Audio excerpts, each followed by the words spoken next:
mga pamantayan. Kung kayo, tunay nga kayong mga alagad ko. Kailan? Paano mapapatunayan na ang isang tao ay alagad ng ating Panginoon?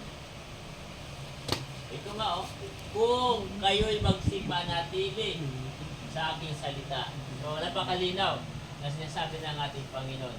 At ang alagad ay hindi lamang pupil o mag-aaral, kundi isa ding tagasunod.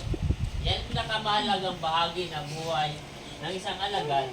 Talagang susunod ka. Kung hindi ka susunod, hindi ka pwede tuwagin alagad. Yan ang kwenta mo, pagiging alagad mo. Wala ka namang pinaniniwalaan. Sarili mo yung niya sinusunod mo. Ay hindi, walang kwenta yun. Diba? Okay. Tanda po natin mga kapatid. Sa larangan po ng pananampalataya, bago tayo umaasa na maging effective, umabis ang Kristiyano. Pagiging Kristiyano yung effective. Sabi, pinaniniwalaan ka. Kasi maganda yung reputation mo. Pagiging asawa, lalaki, o asawang babae, pagiging tatay, una mo muna sa Diyos. Eh, dapat muna natin maunawaan kung ano ang pagiging alagad ni Kristo.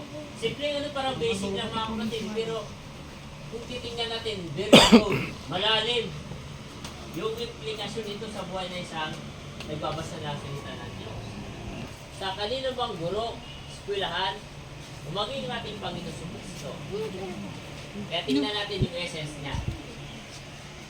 Si Apostle Paul sabi niya, ako'y napako sa krus, kasama ni Kristo, at hindi na ako ang nabubuhay, kundi si Kristo ang nabubuhay sa akin. Sa mga tweet, yung kanyang buhay, hindi siyang gumagawa noon, kundi ginagawa yung kaluban ng ating Panginoon sa Kristo. Kasi isang Kristiyano na, kaya nga naging apostol po siya di ba? Ano pa? At siya ay namatay dahil sa lahat ang ating Panginoon. Sa anong kadahilanan? Upang ang nangabubuhay ay wag na mabuhay pa sa kanilang sarili. O ano yung sabihin niya mga kapatid? Diba? Napaka self-explanatory, pero malalim yung kahulugan. Kung ang isang tao ay nakay Kristo, sino po ba tayo? Ano tayo ngayon? Anong buhay ang ipinamumuhay natin? Kundi doon sa namatay dahil sa kanila at muli na buhay. O di ba?